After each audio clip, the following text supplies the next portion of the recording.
Hola, ¿qué tal? ¿Cómo están? Bienvenidas, bienvenidos a una nueva emisión de Nuestra América en Disputa, un programa que se transmite en vivo y simultáneo por la señal de Telesur y Nuestra América TV. Desde ya los invito a que participen con sus preguntas y comentarios para el tema del día de hoy. Justamente este domingo, 6 de junio, van a realizarse las elecciones presidenciales en segunda vuelta en Perú y vamos a conversar con dos excongresistas, sociólogos, progresistas. Ellos son Indira Wilca y Sergio Tejada. Ellos nos van a acompañar para analizar esta situación que se juega en el país andino. Por un lado, pues, podemos hablar de que hay posibilidades de un cambio estructural en las políticas públicas, en darle un giro al sistema económico neoliberal, o por el otro, si se opta por Keiko Fujimori, pues seguir en el continuismo que lleva el país andino desde hace ya 3 décadas. Bueno, muchas gracias Indira y Sergio por acompañarnos. Gracias Verónica por la invitación. Muchas gracias, un gusto saludarte, Indira, Verónica. Muy bien. Bueno, ¿qué opinan ustedes? Estamos ya prácticamente a 48 horas, a muy poco tiempo de las elecciones. Ya hay un porcentaje aún alto de indecisos que finalmente son quienes van a decidir cuál es el próximo gobierno en nuestro país. Indira, ¿tú qué opinas al respecto? Bueno, yo creo que esto es muy descriptivo de la campaña que hemos tenido, ¿no? Por un lado, como tú hacías mención, ha sido una campaña polarizada, tener el fujimorismo al frente, de hecho, es algo que de todas maneras marca mucho ese tipo de tono, de debate, ¿no? Pero también a pesar de eso, ha habido una movilización muy fuerte, ¿no? De ciudadanía, cada vez más acercándose además hacia Lima y hacia las grandes ciudades, ¿no? Una movilización que ha acompañado a la candidatura de Pedro Castillo, de la que se ha hablado poco, ¿no? Porque es verdad que se ha puesto énfasis en la polarización política, en las posiciones, si se quiere, también programáticas de una y otra candidatura, pero muy poco se ha mencionado sobre eso, sobre la voluntad de cambio que tiene un sector muy grande del pueblo peruano, y que yo creo que es finalmente quien podría posibilitar que estos cambios mayores, estructurales, se puedan concretar más allá del proceso electoral. Así que todavía pues hay un bolsón de votos indecisos o de gente que tal vez no enuncia su voto, pero puede haber ya tomado una decisión y eso no termina de reflejarse en las encuestas que han venido circulando. Pero de todas maneras la persistencia del voto hacia Pedro Castillo creo que es algo notable porque incluso trasciende, me parece, a su propia candidatura. Es el esfuerzo de muchos peruanos por insistir en un cambio que puede verse no solamente cortado por el fujimorismo, sino que podemos incluso retroceder, ¿no? a lo que hoy existe en términos democráticos en el país. Sí, justo como bien dices, dentro de este bolsón de indecisos hay un gran porcentaje también de voto escondido, ¿no? Ha habido tanta campaña a través de los medios de miedo hacia la ciudadanía, de relacionar a Pedro Castillo con el comunismo, el terrorismo, en fin, ya todo lo que hemos escuchado, que puede ser, ¿cómo considera Sergio, coincides en esto de que detrás de los indecisos hay un gran bolsón de voto escondido que finalmente el día de las elecciones votará por Perú Libre? Sí, yo creo que sí. Estas elecciones han sido muy particulares, ¿no? El 11 de abril tuvimos un proceso con mucha apatía, más bien, con baja participación, con bastante voto blanco y voto indeciso, pero creo que esta polarización ha ido definiendo posiciones. Entonces, hemos visto cómo algunos sectores que se decían democráticos, como fujimoristas, han terminado apoyando a la candidata Fujimori en defensa del modelo económico, porque no hay otra razón en el fondo, y por una serie de prejuicios racistas, discriminatorios, que también se dan a su candidato Castillo. Y de otro lado, un sector muy amplio se ha decidido por Castillo, como bien decía Indira, algunos militantemente y otros incluso más allá del candidato, porque ya terminan siendo parte de un pueblo que busca impulsar un proceso, está entusiasmado con una asamblea constituyente, con mayor atención hacia las regiones. Entonces yo creo que la polarización ha evidenciado ya las posiciones en términos generales, pero sí podría haber todavía un voto escondido en algunos sectores.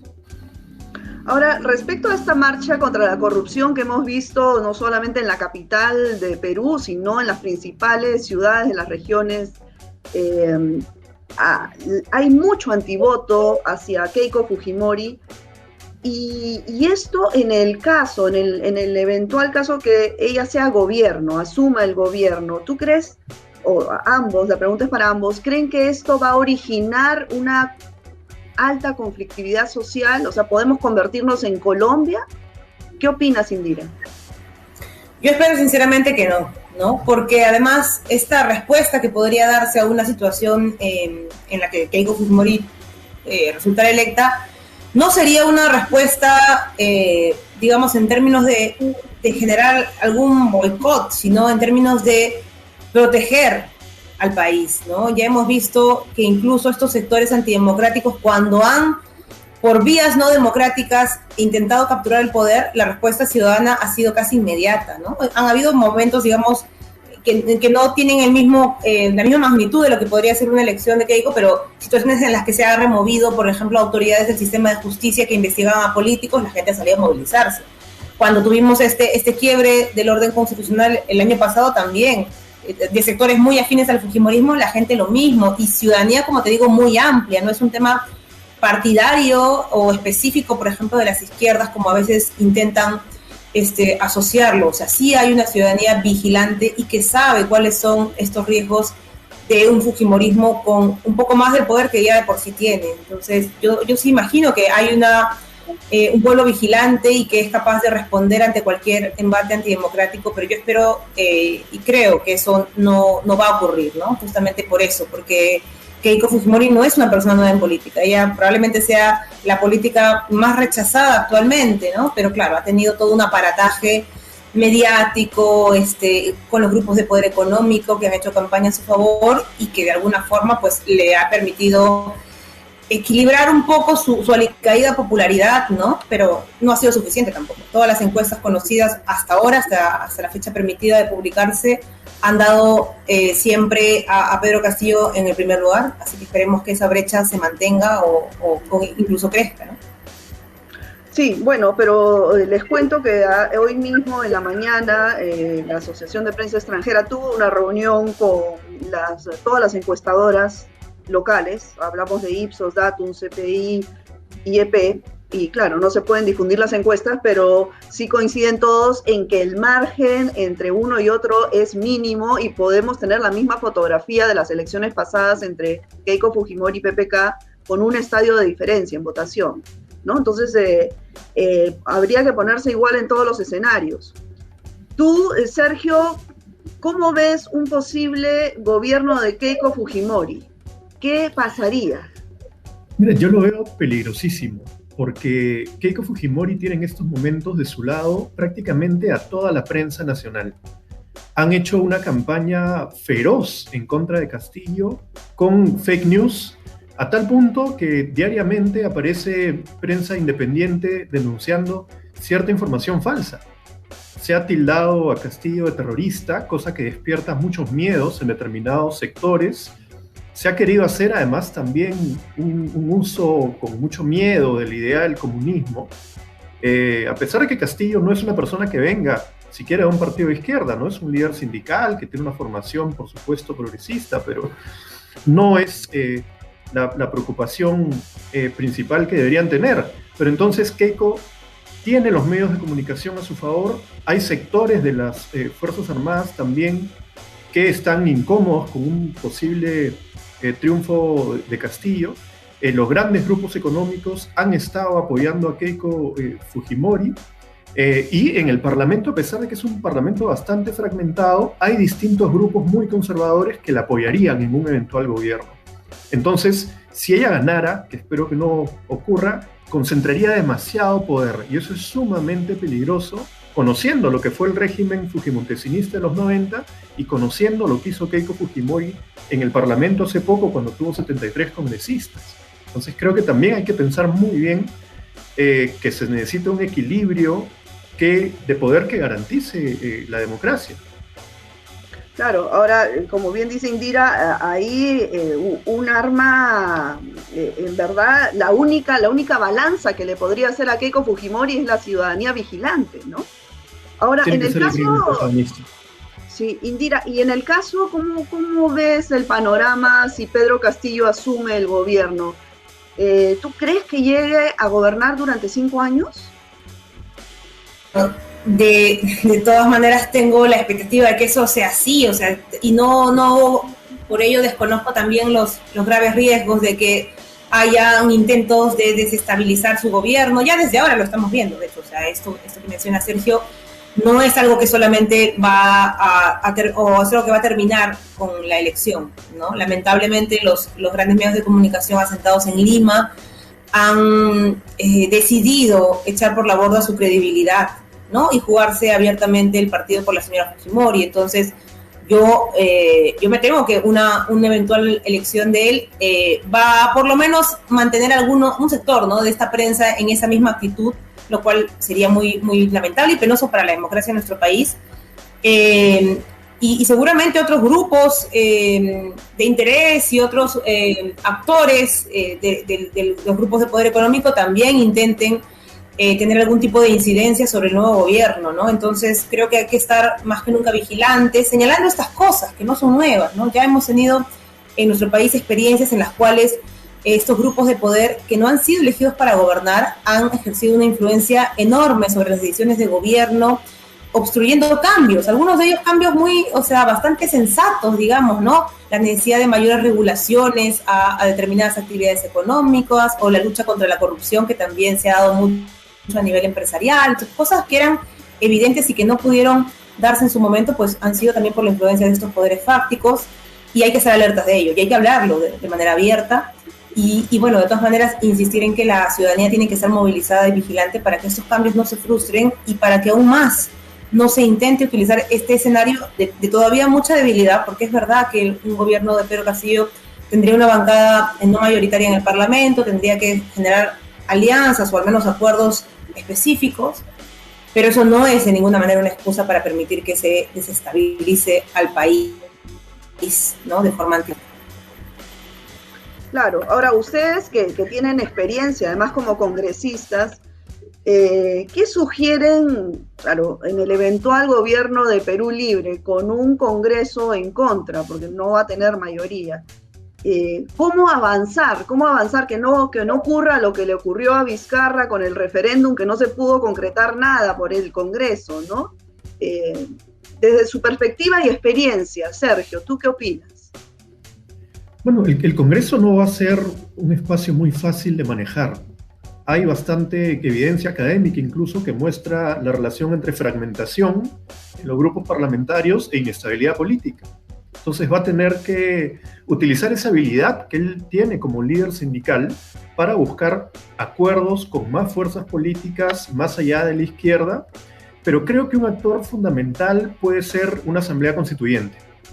Si él convoca una constituyente con participación popular de pueblos indígenas, una constituyente paritaria, que tenga mucho más protagonismo en el debate público y que el Congreso pierda temporalmente facultad de reformas constitucionales, por ejemplo, que estarían todas en la Asamblea, creo que puede encontrar un equilibrio porque va a necesitar mucho apoyo de las calles, mucho apoyo de ese pueblo que se está levantando para votar por él. Lo que uno ve en los últimos mítines de Castillo es impresionante.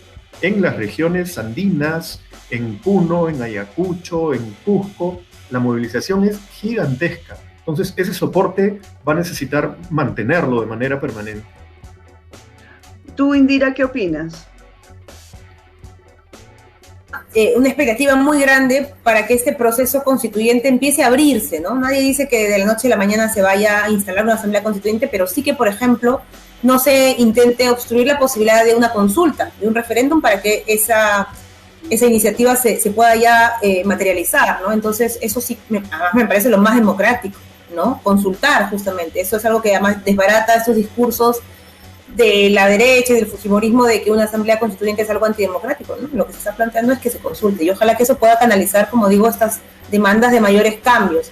Pero otro aspecto que creo que puede ayudar también a que el gobierno tenga un liderazgo que trascienda estos pequeños intereses partidarios de algunos grupos que están, que están electos en el nuevo Parlamento, es poner la agenda de lo que también es urgente hoy, que es la pandemia, ¿no?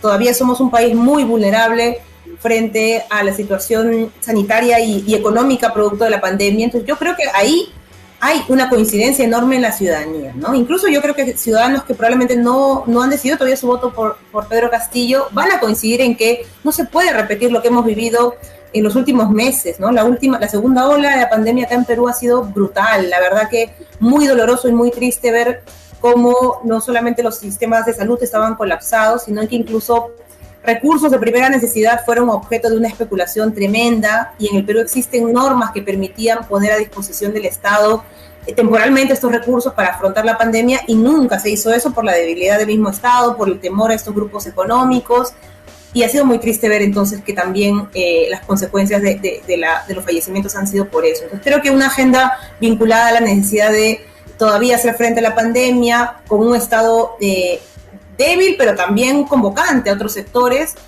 puede ayudar mucho, ¿no? A tener un liderazgo que no termine siendo objeto de ataques y de acciones de desestabilización por otros grupos. Yo creo que eso puede darse, obviamente se requiere pues ahí también una capacidad de convocatoria importante, pero sin duda es un tema en el que puede haber muchas coincidencias a nivel de la sociedad.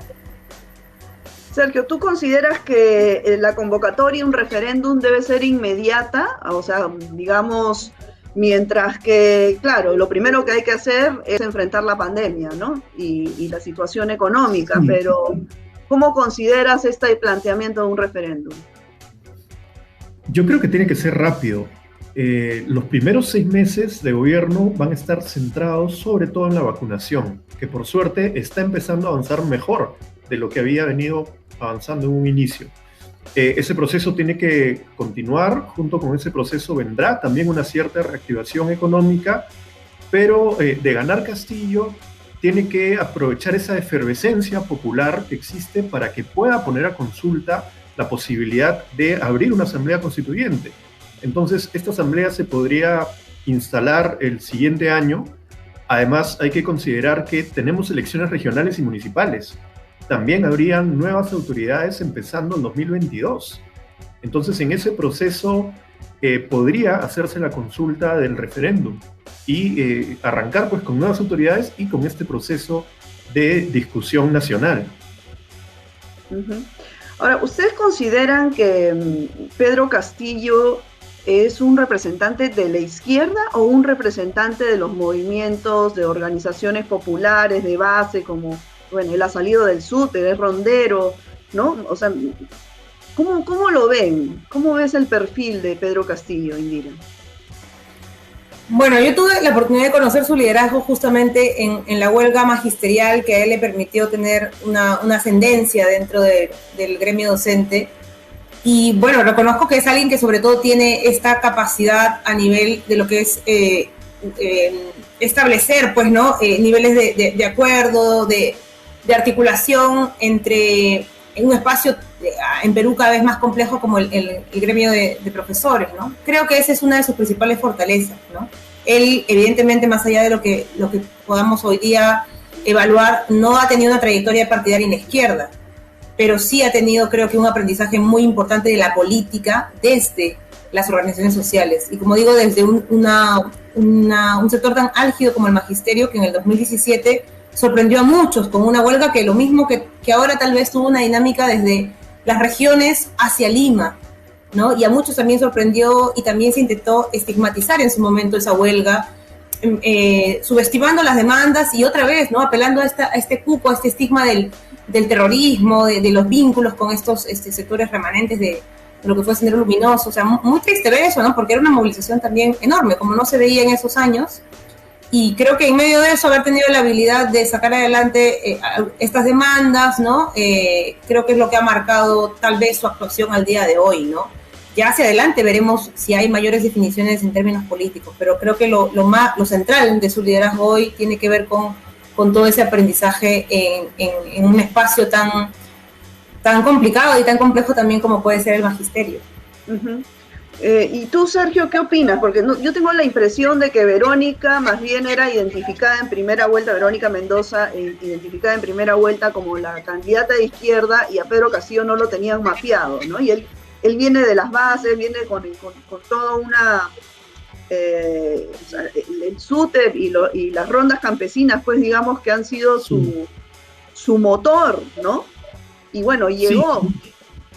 Efectivamente, en la primera vuelta sobre todo era una suma de un partido de izquierda como Perú Libre, claramente identificado ideológicamente con la izquierda, y él que era un líder sindical que tenía como base social a los docentes, ¿no? Entonces, claro, con una práctica sindical más cercana a la izquierda, pero no desde la militancia de un partido de izquierda. Ya en este momento el espacio se amplía mucho más, todas las izquierdas han entrado. No hay un solo partido de izquierda que tenga yo conocimiento que no esté apoyando la candidatura de Castillo en este momento. Pero va más allá. Si uno ve la composición de los electores, por ejemplo, en el interior del país, ve un voto popular, un voto que puede tener más algunas características, por ejemplo, étnicas, del voto quechua hablante, el voto aymara. Entonces se amplía un espacio nacional popular, ¿no es cierto? Donde entra la izquierda, pero entran diferentes representaciones que buscan cambios en el país. Y creo que Castillo, independientemente de la formación ideológica que pueda haber traído, entiende esa necesidad y esas demandas de cambio que está pidiendo el pueblo peruano. Ahora, respecto a toda esta campaña de desestabilización en los últimos días que hemos visto y de ataque hacia organizaciones como el Jurado Nacional de Elecciones y la OMPE para deslegitimar un posible resultado a favor de Pedro Castillo. ¿Cómo visualizan eso ustedes? ¿Hasta dónde llegaría o se podría concretar un desconocimiento del proceso electoral el lunes, por ejemplo, lunes, martes? ¿Cómo ven el escenario ustedes, Indira? Sí, yo creo que por un lado mucho nerviosismo de parte del sector del fujimorismo, ¿no? O sea, estos días han surgido muchos de estos comentarios de voceros de ellos o de sectores afines, no solamente señalando la posibilidad de un fraude, digamos que eso es algo que puede parecer hasta anecdótico, pero haciendo señalamientos abiertos, por ejemplo, al presidente del Jurado Nacional de Elecciones, a quien, por cierto, también han terruqueado, o sea, le han puesto este estigma de este personaje cercano al terrorismo por haber defendido hace décadas a personas sentenciadas injustamente, digamos que estos procesos de defensa se dieron a lo largo de varios gobiernos, ¿no? En fin, pero levantando eso de una manera muy hostil para desprestigiarlo. Y luego se han difundido también campañas de mentiras sobre los padrones electorales, en fin, hay toda una cuestión que no es espontánea, a eso voy, ¿no? Y denota mucho de nerviosismo y yo creo que también es producto de la posición de liderazgo que ha tenido Pedro Castillo en las encuestas hasta ahora. Pero por otro, ya más allá de ese nerviosismo, también denota que estas prácticas del fujimorismo no son cosas del pasado y que sí hay que tener mucho cuidado, porque son, yo creo, muy capaces de hacer hasta lo imposible para afectar la tranquilidad de un proceso electoral que al menos hoy no los da por ganadores a ellos, ¿no? ¿Me entiendes? Entonces, claro, es muy fácil gritar y querer desestabilizar y dar fraude cuando ellos están en segundo lugar, ¿no? Yo no sé si buscando que, claro, que un resultado que no les va a favorecer termine siendo entorpecido por estas cuestiones, ¿no? Entonces sí creo que hay que tener mucho cuidado, hay que desde ya hacer una alerta. Y por este lado, entonces, lo que se está tratando es de tratar de proteger lo máximo posible el día de votaciones, los resultados reales, ¿no?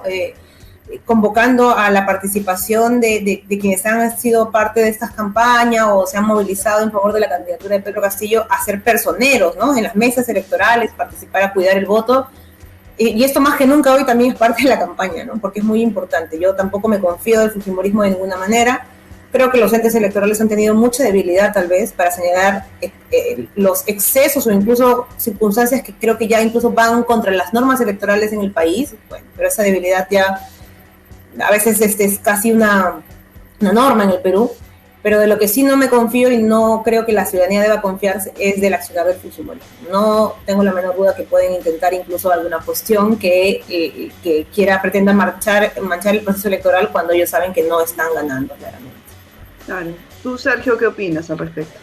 Bueno, hay que considerar también que el fujimorismo y el sector que lo apoya se está jugando demasiado en esta elección. Keiko Fujimori tiene una acusación de liderar una organización criminal que la podría llevar a la cárcel por 30 años.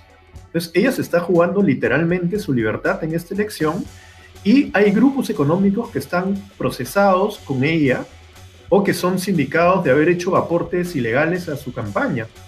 Hay medios de comunicación que tienen ciertas vinculaciones con estos mismos grupos económicos.